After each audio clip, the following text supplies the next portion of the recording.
Hello, ladies.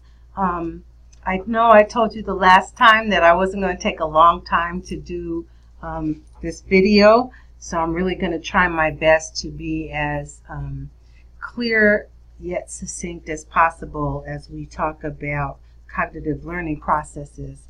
And so we've been looking at cognitive learning theories and processes in the last several chapters. But this chapter is really focused on those cognitive processes that have the most to do with learning.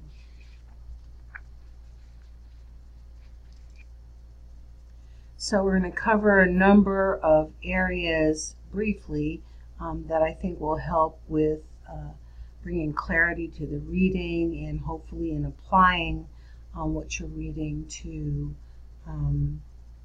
talking about students and how what we as teachers do can impact them in a positive way. So we're going to talk about what are some of the general skills and specific skills that students need to make learning happen. We're going to talk about a little bit the novice versus expert research methodology that is sometimes used in learning practice and theory. Talk about metacognition and its importance to learning, how students learn concepts and how we can help them with that process. Same thing with problem solving, and then looking at critical thinking, reasoning, and creativity and its role in learning and creating learning environments.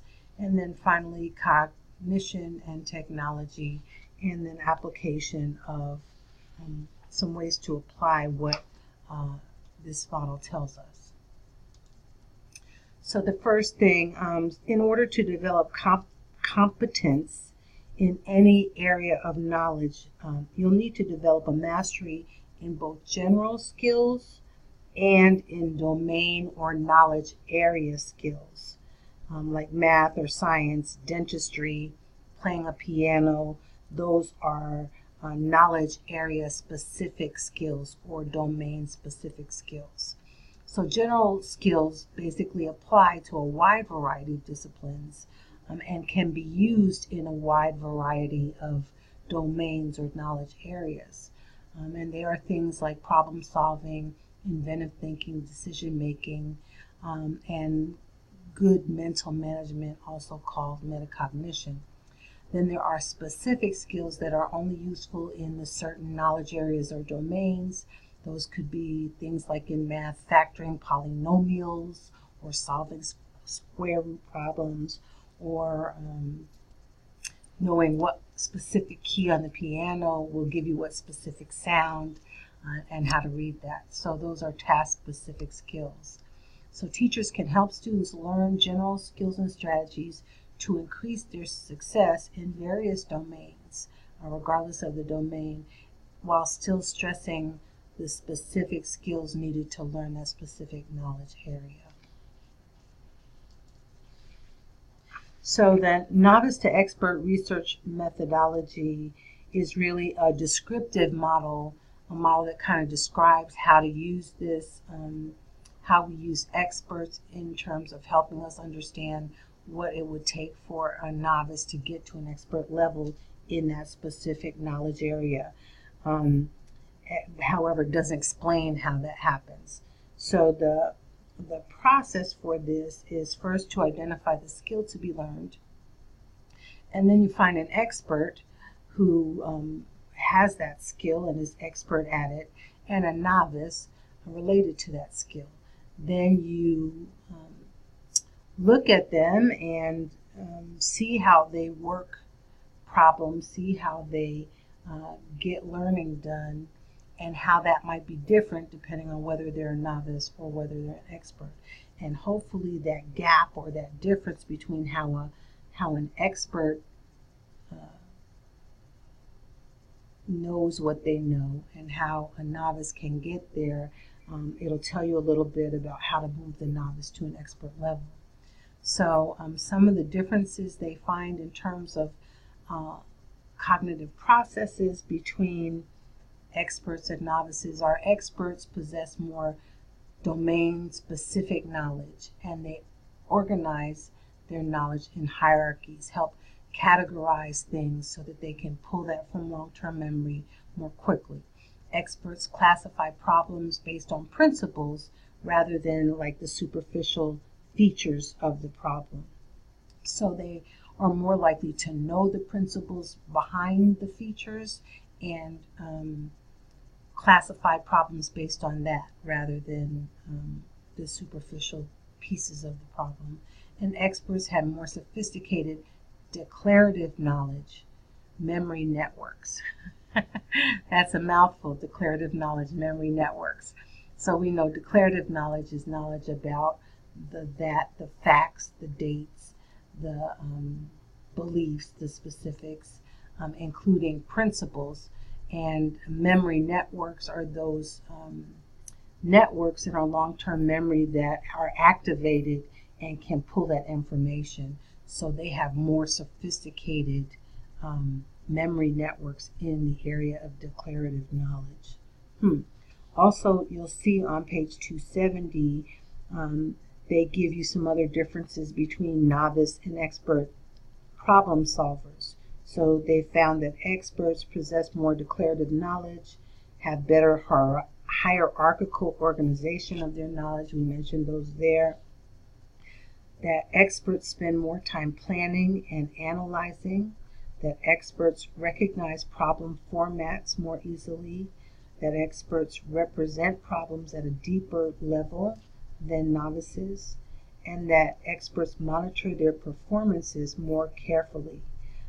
They better value strategy and the use of strategy than do novices. So that's what novice to expert research methodology has taught us about, at least cognitive learning processes and the differences between the two groups. Metacognition, thinking about thinking, or cognition about cognition. I like thinking about thinking. It's clearer. So metacognition is defined as the deliberate conscious control of cognitive activity. It is essentially people's awareness of their own cognitive processes. You will hear in the other video that I have provided, the one lady describes it as if you have a big brain looking into your little brain as your little brain is thinking, to tell you why and how you should be thinking about that particular task, what exactly it is that you're doing in thinking about it and how you might change that to be more effective. So metacognition involves cognitive knowledge. It's the knowledge about the when and why to employ different kinds of knowledge, whether declarative and procedural.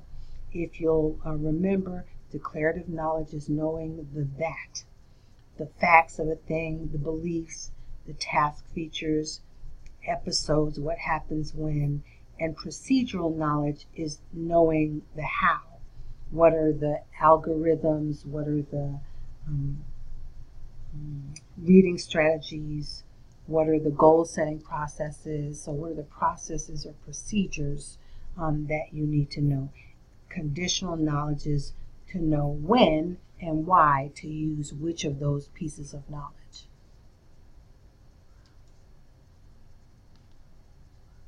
So researchers found that metacognition is involved in all phases of learning, that you really have to understand what skills, strategies, and resources a task requires, so that you're able to learn more effectively. Again, you also need to know how and when to use these skills and strategies, and how to apply them and when to apply them to be able to complete your task successfully. Some of the examples given in the chapter that really make sense is, knowing when you need to take notes physically in your hand with a pen, take notes, because that triggers different things in your processing of information than does just highlighting or underlining things as you're reading it in a book. So, for instance, for me, some of this information that we're learning is new, and so I have to not only highlight, underline, take notes, make PowerPoints, talk about it, give examples, so that I can learn it well enough to teach it to you. So knowing when and what to use and why to use those things in order to accomplish the task that's before you. And again, I think one of the little videos talks about, using that as a strategy. If you want students to have a deeper learning about something it is that you're teaching, then putting them in learning groups and having them teach it to other students really makes them learn it at a deeper level and use different strategies so that they can learn it at a deeper level.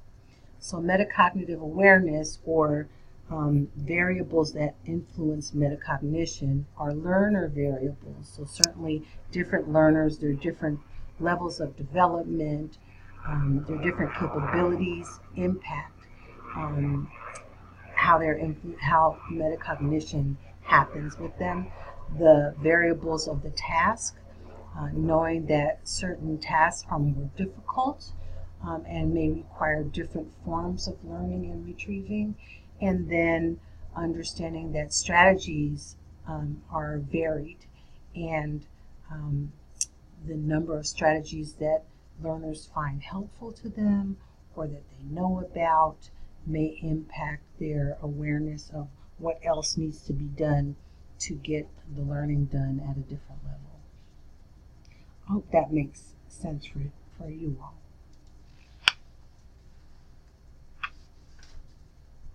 The next is concept learning, and that's really defined as, I'm going to use my little tool here, defined as forming representations to identify attributes, to generalize them to new examples, and to discriminate examples from non-examples.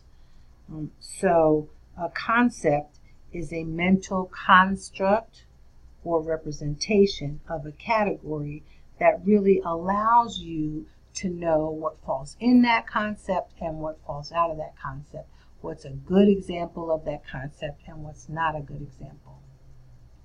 And so there are three major types of concepts as we go through. Their conjunctive concepts is represented by two or more features. So it's really two features that make up that one concept. So the example of two red circles, both are red, both are circles, that makes them both fall into that concept. A disjunctive concept may be represented by one of two or more features. So you can have one red circle, or you can have two circles of any color. So they don't have to share both color and another feature or characteristic. And then a relational concept really specifies the relationship between the features that must be present to fall within that concept. As we talk a little bit more about concepts, I have some different examples. For me, as a social worker, use an example of not so much physical concepts, but concepts such as homelessness or concepts such as addiction, and how you might be able to define what addiction is by looking at two or more features that would represent addiction, or that there needs to be at least one of two or more features represented, etc. So we'll talk a little bit more about that. There are multiple ways to learn and modify concepts. One is some things we learned earlier. The feature analysis theory of concept learning really talks about identifying concepts on the basis of learning features about that concept. And the other model or perspective is the prototype theory, and we talked about this in previous chapters, where that we really make a generalized image of a concept that becomes a prototype, and then we rather than comparing features, we really compare the prototype or the visual image of the concept.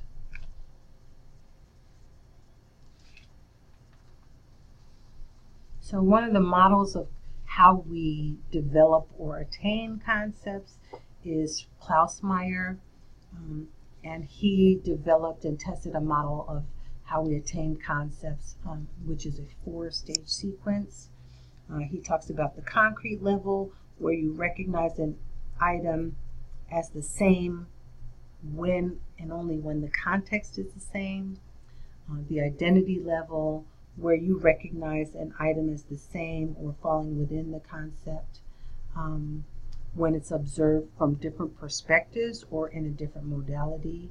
The classification level, where you recognize at least 2 items being equivalent, and then the formal level requires the learner to identify examples and non-examples of a concept.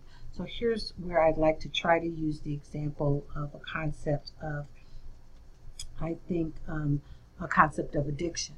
So at the concrete level, a learner would only understand addiction as being let's say, an alcoholic on the corner or living in an alleyway, as that's what alcoholism is. At the identity level, that person might be able to recognize an alcoholic or an addict in different modalities. So you might understand that addiction of the alcoholic in the alleyway is the same concept of addiction of a functioning addict for prescription medication, opiate prescription medication, so that you can recognize that this is still addiction even though it's from a different perspective or in a different modality. The classificatory level means that when learners can recognize at least 2 items as being equivalent. So you look at the categories really of addiction, what makes addiction, what makes up the concept of addiction, in terms of people who are make plans to stop but are unable to, who have some functioning issues on the basis of their addiction, who have some physical signs of addiction or physical signs when they try to stop using whatever it's using. So at that level, you're able to classify what falls in and what falls out. And then finally, at the formal level, the learner can identify examples of this is what addiction looks like, and this is what is not addiction. So perhaps drinking 2 glasses of wine a couple of days a week falls out of the concept of addiction, whereas this other example would fall into that concept. So I hope that helps a little bit. It helped me. So how do you teach concepts? Tennyson came up with a model for teaching concepts. And his model basically says that concept learning involves identifying attributes, generalizing them into new examples, and then discriminating examples from non-examples. And you do that by using superordinate, which is higher concepts, coordinate, which is same level concepts in a hierarchical way, and subordinate or lower level concepts, and critical attributes of the concept. to make sure that students are able to define the structure. So as we talked about teaching the concept of addiction, so what are the higher level categories of addiction? What are kind of on the same pain, and what are the lower levels in terms of the concept of addiction? And what are the critical variables to determine whether we're talking about addiction or we're talking about something else? Talking about, let's say, social use. All right, so then you define that concept in terms of its critical attributes, some of which I mentioned in the slide before. Arrange the examples in sets based on the attributes to ensure that they have similar variable attributes, and then order and present these examples in sets so that your learner can begin to distinguish between what is an example and what's a non-example of that concept. Another learning process is the problem-solving process, and that refers to people's efforts to achieve a goal for which they do not have an automatic solution. So there are a couple of historical perspectives that kind of served as entryway into problem solving as we see it today. Those are trial and error and insight. Both of those kind of were found to be ineffective in problem solving and unreliable in problem solving. That you would have to do too many trial and error to really come up with a good solution, and that insight really was too unreliable. So both of those are not seen as effective problem solving processes. One other way or method of problem solving is known as heuristics. And these are mental operations, general methods or mental operations for solving problems that employ certain principles, rules of thumbs, or steps that lead to a solution. So one researcher, Paglia, came up with 4 steps in his model of heuristics. That is, 1, to understand the problem, 2, to devise a plan, 3, to carry out that plan, and then 4, to look back to see if you actually solved what you intended to solve. Another heuristic developed by Bransford and Stein is known as the ideal heuristic, and it stands for I, identify the problem, D, define and represent the problem, E, explore possible strategies, A, act on the strategy, and then L, look back and evaluate the effects of your activities. And these are some of them, and particularly the ideal one is a well-known problem-solving graphic or visual that you've seen, kind of the problem-solving wheel before. Other useful problem-solving strategies include the generate and test strategy, when there are a limited number of problem solutions that can be tested to see if they attain the goal. The means ends analysis compares the current situation with the goal and identifies what's the difference or the gap between them. We have the analogical reasoning strategy or method, where we use analogies between the problem situation as the target and a situation which one is familiar, to help bridge the gap between working the problem and coming up with a solution. But it does require that you access a familiar network in your long-term memory, so something that you already know well, so that you can use that to help you solve this new problem. And then the last is brainstorming, and they don't talk about brainstorming under the problem-solving section of the text, but in several pages forward when they're talking about critical thinking, reasoning, and creativity, they talk about the steps of brainstorming. And the steps of brainstorming are: define the problem, generate as many possible solutions as you can without judging or evaluating them, then decide on a criteria for judging potential solutions, and then use these criteria to select the best solution. So that is described on page 276.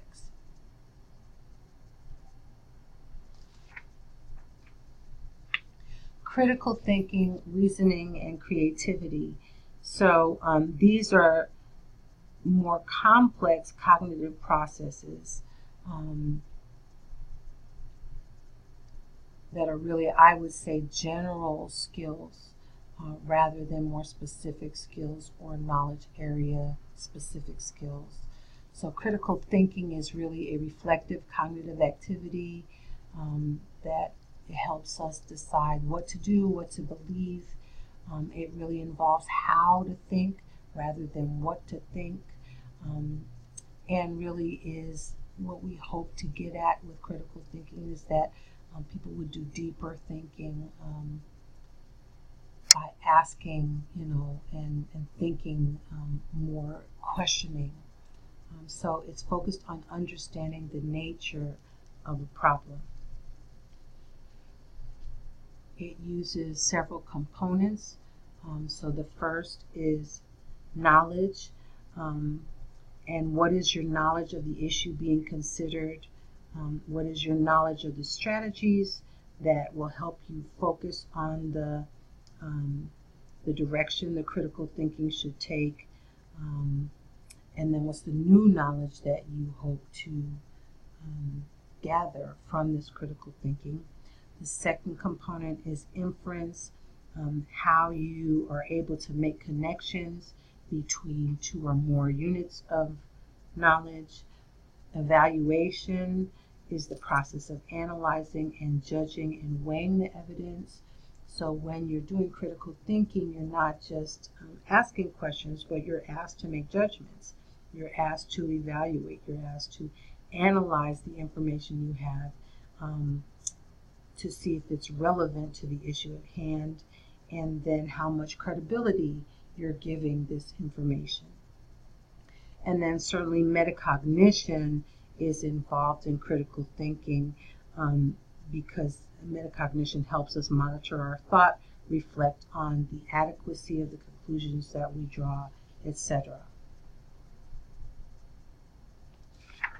Reasoning refers to mental processes involved in generating and evaluating logical arguments. It yields a conclusion from your thoughts, perceptions, and assertions. It involves working through problems to explain why something happened or what you think will happen at the bottom of your reasoning. Some reasoning skills include clarification, basis, inference, and evaluation. So we've already talked about inference and evaluation as we talked about critical thinking. But clarification involves identifying and formulating questions, analyzing the elements of the questions, and defining terms. So making sure you're clear about what it is you are wanting to understand. Basis is determining the source of support for your conclusions about the problem. And then again, inference is reasoning inductively from a specific case to general principles, or deductively from general principles to a specific case. So you can make your inferences either inductively or deductively. And then finally, evaluation, using a criteria to judge the adequacy of problem solution. It sounds like, when you look at reasoning and how we are taught to do research, whether quantitative or qualitative, follows this kind of path in terms of really clarifying what it is We're researching what it is we're hoping to learn, how we're defining the concepts that we are investigating, on what kinds of sources we're going to base our conclusions on.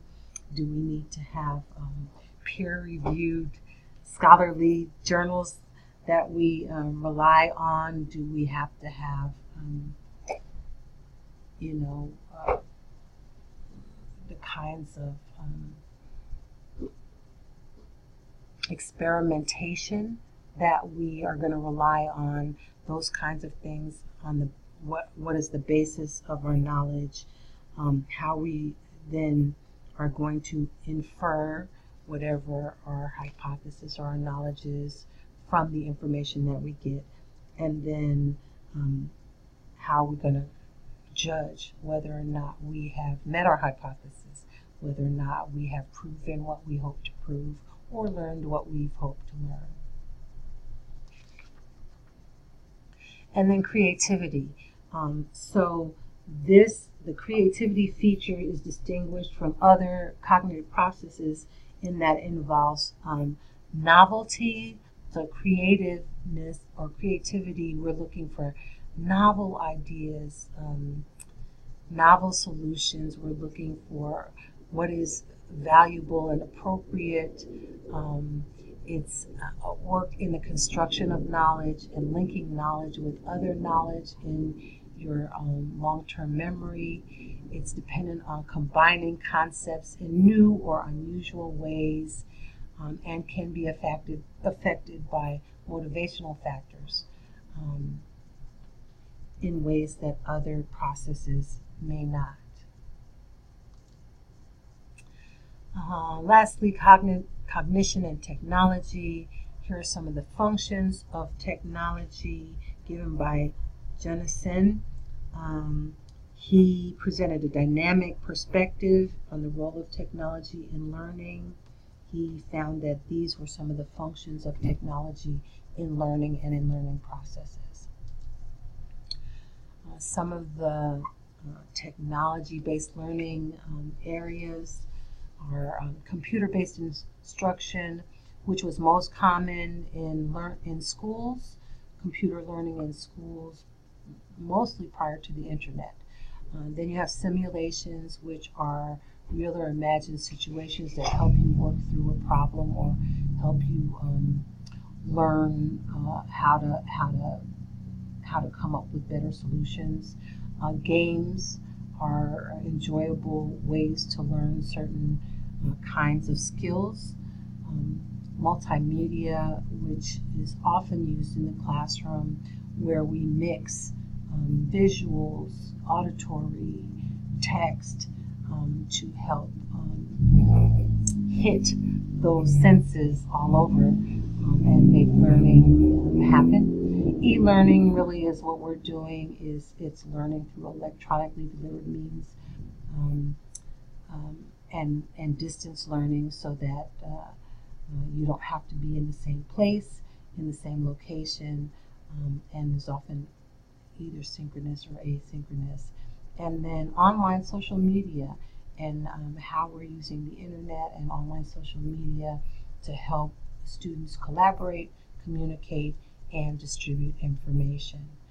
Yay, Google. Yay, Facebook. Hey. And then finally, some instructional applications that were not covered in the other sections. The use of worked examples, which are step-by-step problem solutions that you can present to students to help them walk through how to solve problems with those steps. Problem solving, how you might link learning and problem solving so that students can both learn heuristics like IDEAL, which is really easy to teach.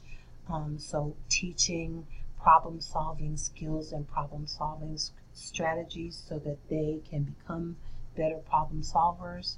And then a whole section on mathematical problem solving, which is both computational and conceptual problem solving involved in math. And the computational problem solving we would call procedural knowledge, and specific skill that's needed, whereas conceptual problem solving is more of a generalized skill, a general skill that can be used across whether you're doing math or whether you're doing science or whether you're playing the piano. So let me know if you have any questions. Again, this will be provided without the audio so that you can review for your chapter quiz at the end of the week. Have a great one. Thanks.